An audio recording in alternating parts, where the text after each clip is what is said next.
A questão de hoje vai ser a questão 165, que diz assim: 12 times se inscreveram em um torneio de futebol amador.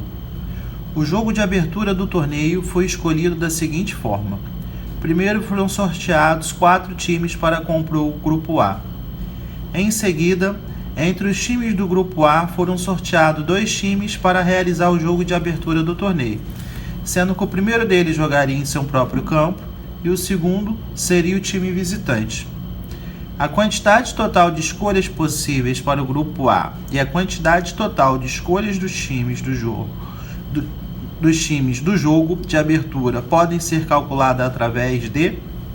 Vamos lá. Então a gente tem 12 times aleatórios, correto? Vou colocar aqui para vocês irem acompanhando o raciocínio. Desses 12 times, a gente vai formar o grupo A. O que ele diz a respeito do grupo A? Ele diz que a gente tem que sortear 4 times para compor esse grupo. Então, desses 12 times, a gente vai sortear 4. Quando a gente tem um grupo grande e vai selecionar um grupo pequeno dentro desse grupo grande, isso é uma característica tanto de arranjo quanto de combinação. Agora, se a ordem que a gente vai selecionar esses times for importante, isso é uma característica apenas de arranjo. Agora, se a ordem não for importante, isso é uma combinação. Por exemplo, desses 12 times, eu vou selecionar o time 1, o time 2, o time 5 e o time 7, por exemplo, para compor o grupo A. Não faz diferença, poderia ser o 2, o 7, o 8, o 11. Qualquer dos 12 times, eu vou selecionar os 4. Selecionei e não é importante essa ordem de separação, logo eu tenho uma combinação. Então, para selecionar esses 4 times entre os 12 para o grupo A, a ordem não influencia uma combinação. Suponhamos que eu tenha separado agora o time 1, o time 2, o time 5 e o time 7. Ele diz que depois que o grupo A é escolhido, vamos voltar à questão. Em seguida, entre os times do grupo A foram sorteados 2 times para realizar o jogo de abertura do torneio, sendo que o primeiro deles jogaria em seu próprio campo e o segundo seria o visitante. Então vamos supor, a gente escolheu o time 1, 2, 5 e 7. Agora, para selecionar o primeiro jogo, a ordem influencia. Porque se eu escolher o time 1 e o time 5, o time 1 vai jogar primeiro em casa e depois vai jogar fora. Essa ordem é diferente se eu escolher o 5 e 1. O 5 agora joga em casa e o 1 joga fora. É diferente de 1 e 5, entenderam?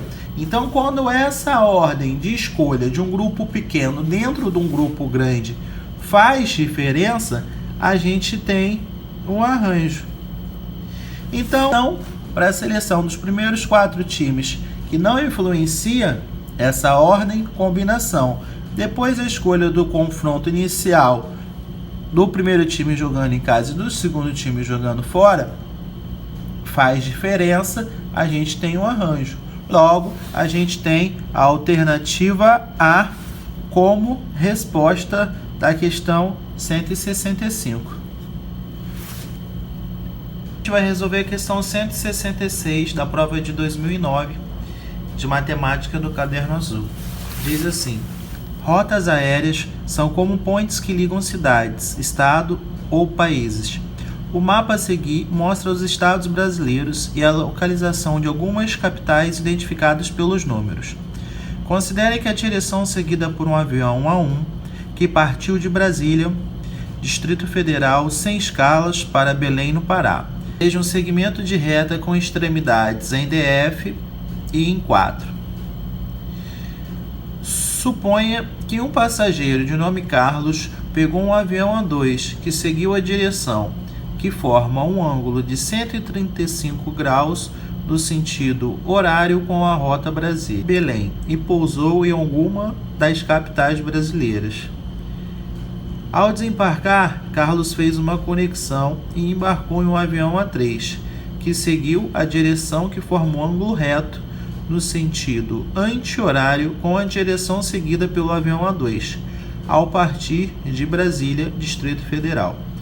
Considerando que a direção seguida por um avião é sempre dada pela semi-reta com origem na cidade de partida e que passa pela cidade de destino do avião, pela descrição dada, o passageiro Carlos fez uma conexão em...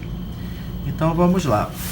A gente sabe que um avião A1 saiu do Distrito Federal e veio até a cidade número 4.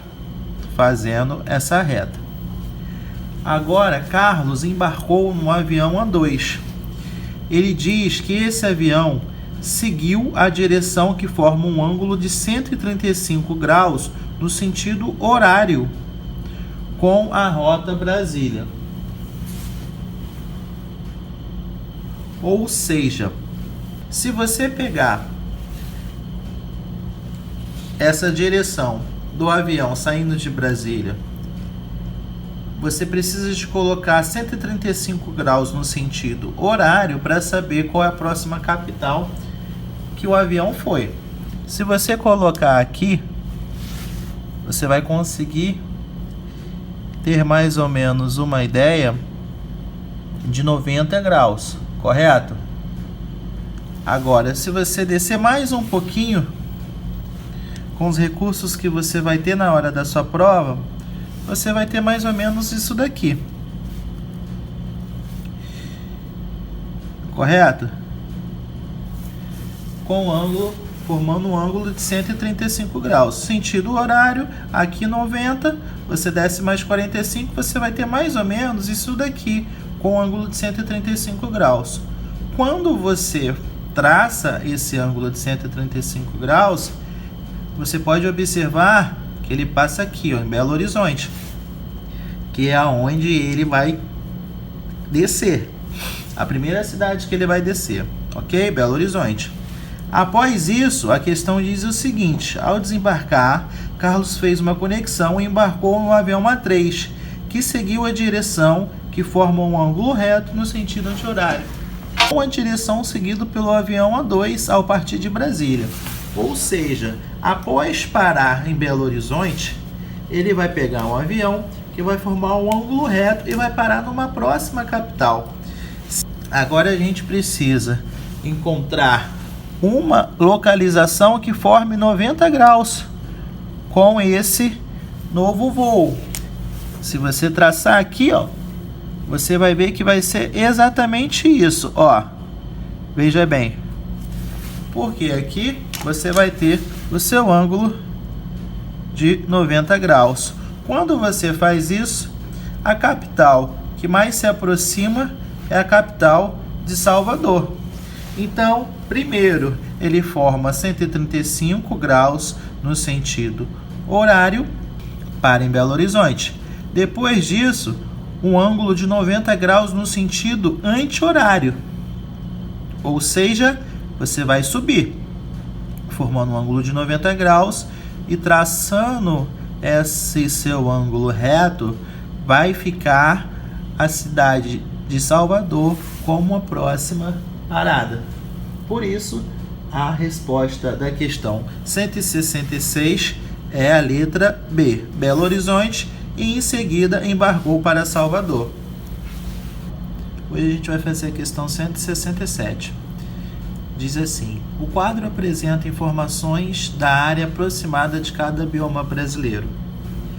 Biomas continentais brasileiros: Amazônia, Cerrado, Mata Atlântica, Caatinga, Pampa, Pantanal, área total do Brasil, pela sua área em quilômetros quadrados e o quanto essa área representa percentualmente em relação ao total do Brasil. É comum em conversas informais ou mesmo em noticiários o uso de múltiplos da área de um campo de futebol, com as medidas de 120 metros por 90 metros, para auxiliar a visualização de áreas consideradas extensas.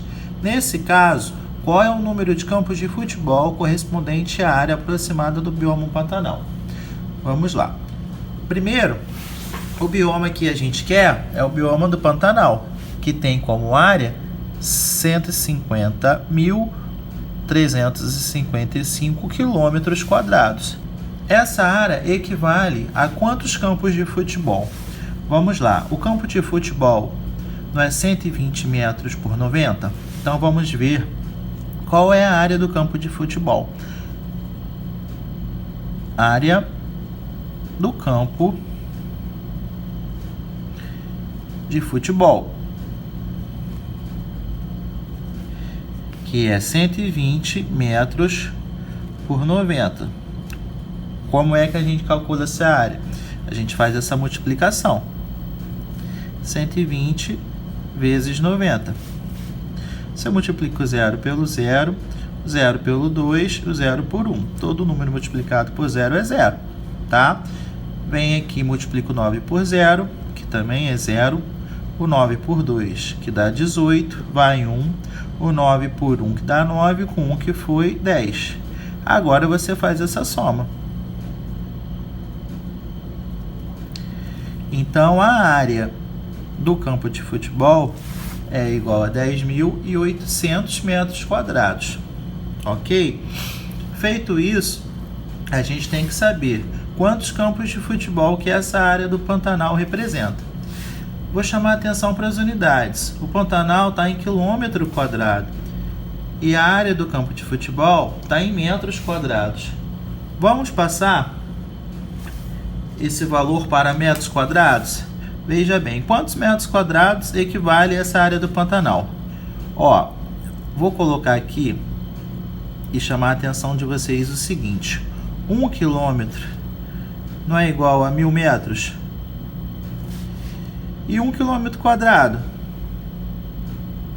quanto vai equivaler? É só você jogar ao quadrado aqui, ó. 1 quilômetro ao quadrado é 1 quilômetro quadrado. E 10.000 metros ao quadrado?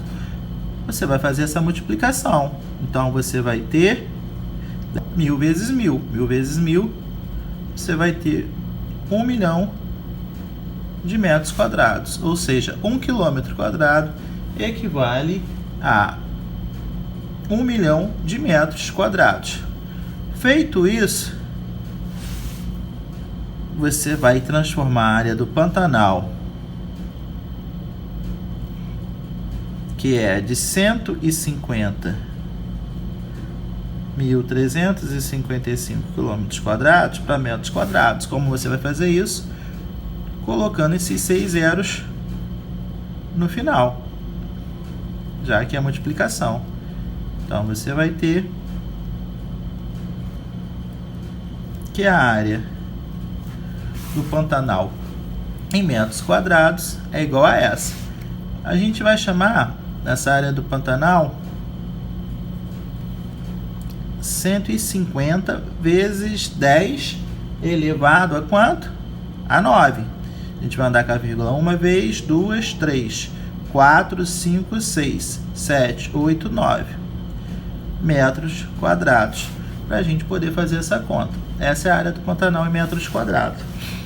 Agora, essa área do campo, que é de 10.800 metros quadrados, eu vou arredondar 10.800 para 11.000 metros quadrados, para ficar mais fácil da gente fazer a conta, que é a mesma coisa que 11 vezes 10 elevado a 3 metros quadrados. Feito isso, basta a gente dividir a área do Pantanal pela área do campo de futebol. 150 vezes 10 elevado a 9 dividido por 11 vezes 10 elevado a 3. Dessa divisão de 150 para 11, 14 vezes 10. Quando a gente tem uma divisão, a gente faz a subtração desses expoentes. Ou seja, a gente vai repetir o vezes 10 e vai subtrair o 9 pelo 3, ficando o 6 como resposta. Quando a gente abre, a gente tem 6 zeros, que é a resposta da nossa questão. 14 milhões de campos de futebol é o que representa a área do Pantanal. Logo, a nossa resposta é a letra E. Espero que vocês tenham gostado, tenham entendido essa questão. E vamos para a próxima. Quero chamar a atenção para saber se você já é inscrito no nosso canal e se você já deixou aí a sua curtida na resolução dessa questão para poder ajudar a crescer e divulgar o canal. Um forte abraço e até a próxima. Hoje a gente vai fazer a questão 168 da prova do Enem de 2009 do Caderno Azul.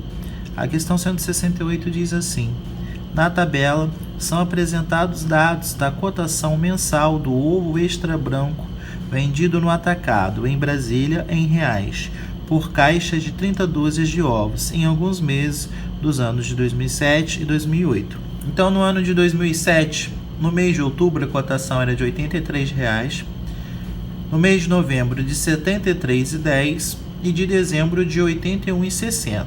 No ano de 2008, no mês de janeiro, a cotação era de R$ 82,00, no mês de fevereiro, R$ 85,30, no mês de março, R$ 84,00 e abril, R$ 84,60. De acordo com esses dados, o valor da mediana das cotações mensais do ovo extra branco nesse período era igual a... Pessoal, toda vez que eles pedirem a mediana,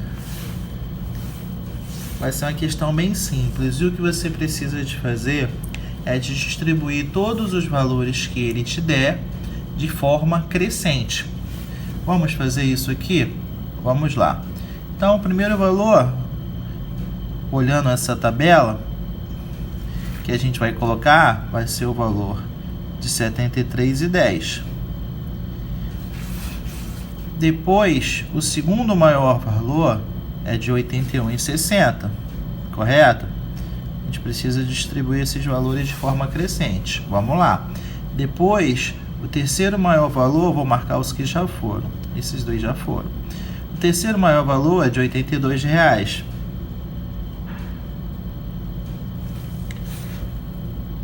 Depois, R$ 83,00. Depois, 84. Depois, 84,60. E por último, 85,30. Quando a gente faz isso, eu vou chamar a atenção para vocês contarem quantos números são. 1, 2, 3, 4, 5, 6, 7. Você tem 7 valores. Sempre que ele pedir a mediana, vai ser o valor central. Ou seja, se você tem 7 valores, você vai marcar as pontas, 3 valores aqui, 3 valores aqui. Qual é o seu valor central? É de R$ 83,00. Marcou o seu valor central? Observe que você tem 3 à esquerda, 3 à direita. Essa é o valor da sua mediana, tá bom? Então, questão bem simples, resposta letra D, tá? Toda vez que pedirem a mediana, você vai distribuir os valores que ele te der em ordem crescente e marcar o valor central. 3 para lá, 3 para cá, marcou o do meio porque são 7 números, tá bom? Hoje a gente vai fazer a questão 169 da prova de 2009 de matemática do Caderno Azul. A questão diz assim: a vazão do rio Tietê, em São Paulo, constitui preocupação constante nos períodos chuvosos. Em alguns trechos são construídas canaletas para controlar o fluxo de água. Uma dessas canaletas, cujo corte vertical determina a forma de um trapézio isósceles, tem as medidas especificadas na figura 1. Neste caso, a vazão da água é de 1.050 metros cúbicos por segundo. O cálculo da vazão Q em metros cúbicos por segundo envolve o produto da área do setor transversal por onde passa a água em metros quadrados pela velocidade da água no local, V em metros por segundo, ou seja, Q igual a V. Planeja-se uma reforma na canaleta, com as dimensões especificadas na figura 2, para evitar a ocorrência de enchente. Na suposição de que a velocidade da água não se alterará, qual a vazão esperada para depois da reforma na canaleta? Então vamos lá. Aqui a gente tem um recorte da canaleta. Inicialmente, a figura 1 representa essa canaleta. E devido a grande volume de água, uma reforma, e esses são seus novos valores dessa canaleta, ok? Então vamos lá. O que a gente tem? Inicialmente, a gente tem aqui as medidas da base menor e da base maior desse trapézio e também da altura da figura 1. Quando a gente tem isso, a gente sabe que a vazão é de 1.050 metros cúbicos por segundo, correto? Então a gente precisa de descobrir qual é a velocidade da água, já que ele me diz que a velocidade da água vai permanecer igual. Então, a gente vai descobrir usando essa fórmula que ele deu, que igual a área vezes a velocidade. Quando a gente tem a condição 1 antes da reforma, a gente tem que essa vazão vai ser igual a 1.050 igual a área, que a gente vai precisar de descobrir vezes a velocidade. Qual é a área desse trapézio isósceles na figura 1? É o que a gente vai descobrir. Então vamos lá. A área do trapézio a gente sabe que é igual a base maior mais base menor vezes a altura divididos por 2. Veja bem, nossa base menor é de 20 metros, a nossa base maior, ele deu também que é de 30 metros, e a altura é de 2,5. Então vamos lá, essa área vai ser igual à base maior, que é de 30, mais 20, que é a base menor, vezes a altura, 2,5. Tudo isso dividido por 2. Então, a nossa área vai ser igual a 50 vezes 2,5 divididos por 2.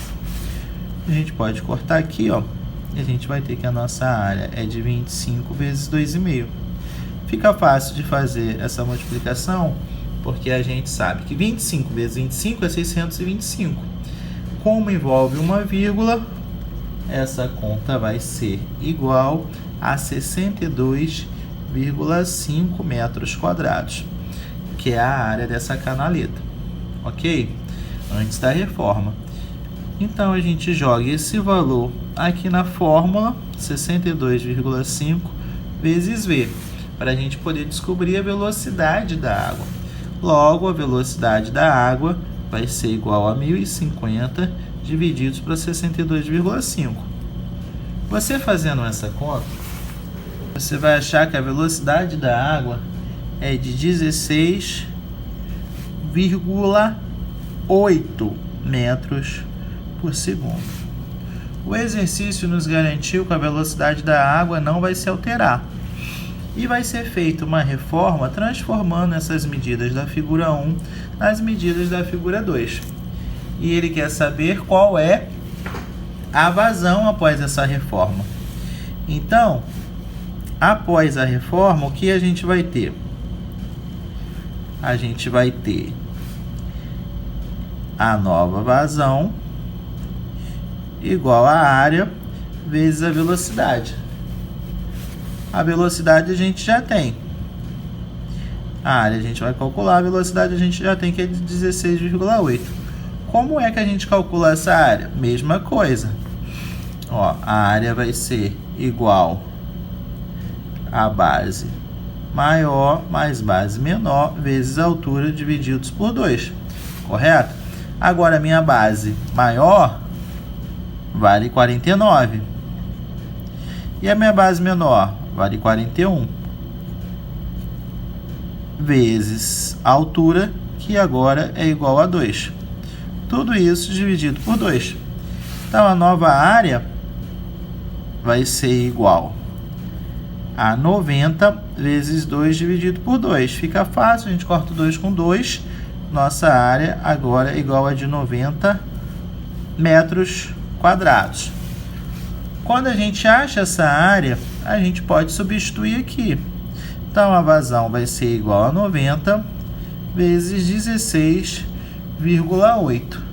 A nossa nova vazão vai ser igual a... Você fazendo essa conta, você vai achar que essa nova vazão é igual a 1.512 metros cúbicos por segundo. Letra D. A gente vai resolver a questão 170. O texto diz assim: a resolução das câmeras digitais modernas é dada em megapixels, unidade de medida que representa 1 milhão de pontos. As informações sobre cada um desses pontos são armazenadas, em geral, em 3 bytes.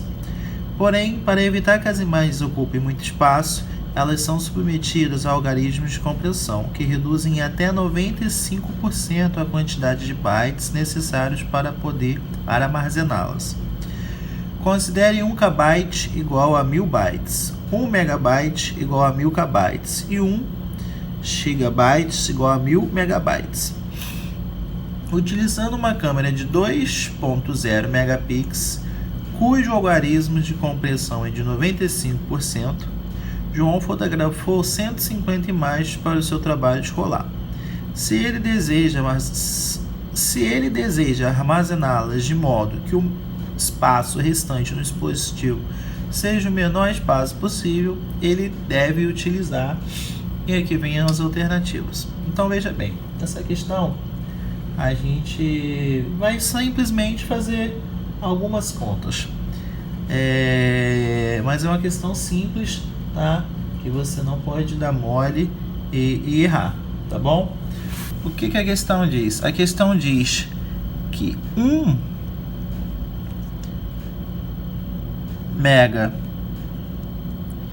megapixels equivale a 1 milhão de pontos.